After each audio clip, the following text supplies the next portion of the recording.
അസ്സലാമു അലൈക്കും വറഹ്മത്തുള്ളാഹി വബറകാത്ത്. ബിസ്മില്ലാ അൽഹംദുലില്ലാ അല്ലദീ ഹദാനാ ലിഹാദാ വമാ കുന്നാ ലിനഹ്തദിയ ലൗലാ അൻ ഹദാനല്ലാഹ്.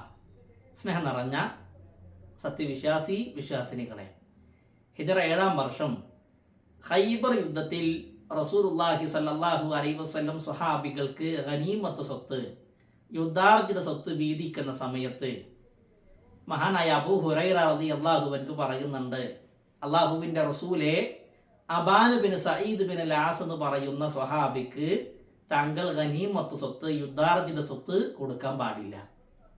കാരണം ഈ സ്വഹാബിക്കുണ്ടായ പ്രശ്നം എന്താണ്? അബൂ ഹുറൈറ റളിയല്ലാഹു അൻഹു ചൂണ്ടിക്കാണിക്കുന്നത്, അദ്ദേഹം പറയാണ്, ഹാദാ ഖാതിൽ ഇബ്നു ഖൗകൽ, അൻ-നുഅ്മാൻ ഇബ്നു ഖൗകൽ എന്ന് പറയുന്ന സ്വഹാബിയെ വധിച്ചത് ഈ വ്യക്തിയാണ്. അഥവാ സഈദ് ബിൻ അൽ-ആസ് റളിയല്ലാഹു അൻഹുവിൻ്റെ മകനാണ് അബാൻ. അദ്ദേഹം ഇസ്ലാം സ്വീകരിക്കുന്നതിന് മുമ്പ് ഉഹദ് യുദ്ധത്തിൽ ശത്രുക്കളുടെ കൂടെയായിരുന്നു. അന്ന് ശത്രുക്കളുടെ കൂടെ വന്ന് യുദ്ധത്തിൽ അദ്ദേഹം വധിച്ചത് നുഅ്മാൻ ഇബ്നു ഖൗകൽ എന്ന് പറയുന്ന സ്വഹാബിയാണ്. അതുകൊണ്ട് അദ്ദേഹത്തിന് ഗനീമത്ത് സ്വത്ത് കൊടുക്കരുത്. അബാന് പിന്നീട് പിൽക്കാലത്ത് അതിനുശേഷം ഇസ്ലാം മനസ്സിലാക്കി മുസ്ലിമായിട്ടുണ്ട്. പക്ഷേ ഹിജറ 7-ാം വർഷം ഖൈബറിൽ മഹാനായ അബൂ ഹുറൈറ റളിയല്ലാഹു അൻഹു ഹിജറ 3 നടന്ന ഒരു സ്വഹാബിന്റെ മരണം ഓർക്കാനുള്ള കാരണം, അത് എടുത്തു പറയാനുള്ള കാരണം, സ്വഹാബിമാരുടെ കൂട്ടത്തിൽ ഏറെ സ്ഥാനം ഉണ്ടായിരുന്ന സ്വഹാബിയായിരുന്നു അൻ-നുഅ്മാൻ ഇബ്നു ഖൗകൽ എന്ന് പറയുന്ന സ്വഹാബി. ആരാണ് ഈ സ്വഹാബി? അദ്ദേഹം മഅറജ് ആയിരുന്നു. കാലിന് മുടന്തുള്ള ശേഷിക്കുറവുള്ള ആളാണ്. ഉഹദിലേക്ക് വന്ന് പ്രവാചകൻ സല്ലല്ലാഹു അലൈഹി വസല്ലമയോട് യുദ്ധത്തിൽ പങ്കെടുക്കാൻ വേണ്ടി ആഗ്രഹം പ്രകടിപ്പിച്ചപ്പോൾ പ്രവാചകൻ അദ്ദേഹത്തോട് പറയുന്നുണ്ട്, നിങ്ങൾക്ക് റുഖ്സുണ്ട്, ഇളവുണ്ട്, നിങ്ങൾ പങ്കെടുക്കണ്ട.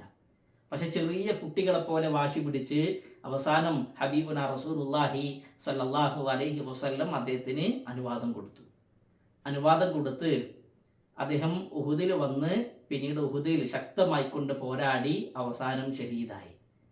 അദ്ദേഹത്തിൻ്റെ മരണം വായിക്കുമ്പോൾ, ആ ചരിത്രം വായിക്കുമ്പോൾ കാണാൻ കഴിയുന്നത് എന്താണെന്നറിയോ?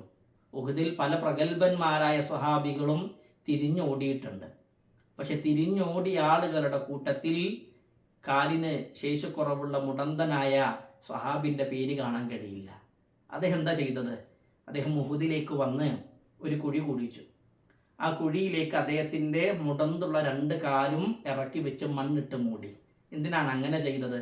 അഥവാ ശത്രുക്കളായ ആളുകൾ എൻ്റെ ശരീരത്തിലേക്ക് ആഞ്ഞു വെട്ടി എനിക്ക് വേദന സഹിക്കാൻ കഴിയാതെ വന്നാൽ ആ ഒരു സന്ദർഭത്തിലും ഞാൻ തിരിഞ്ഞോടാൻ പാടില്ല.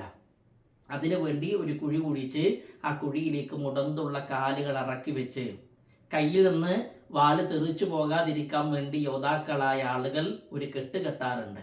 ആ കയ്യിൽ കെട്ടും കെട്ടി അദ്ദേഹം പറഞ്ഞൊരു വാക്കുണ്ട്, അഖ്സംതു അലൈക യാ റബ്ബിയൽ ഇസ്സ ലാ തഗീബ ശംസ ഹത്താ തഅബിയ റജതി ഹദിഹി ഹലറൽ ജന്ന. അല്ലാഹുവേ, ഇന്ന് സൂര്യൻ അസ്തമിക്കുന്നതിന് മുമ്പായിക്കൊണ്ട് വല്ലാഹി അല്ലാഹു തന്നെയാണ് സത്യം, ഈ മുടന്തുള്ള കാലുമായി ഞാൻ നിന്റെ അരികിലേക്ക് വരാൻ പോവുകയാണ് എന്ന് പറഞ്ഞ് ഉഹദിൽ ഇറങ്ങി ശക്തമായി കൊണ്ട് പോരാടി അവസാനം അദ്ദേഹം രക്തസാക്ഷിയായി.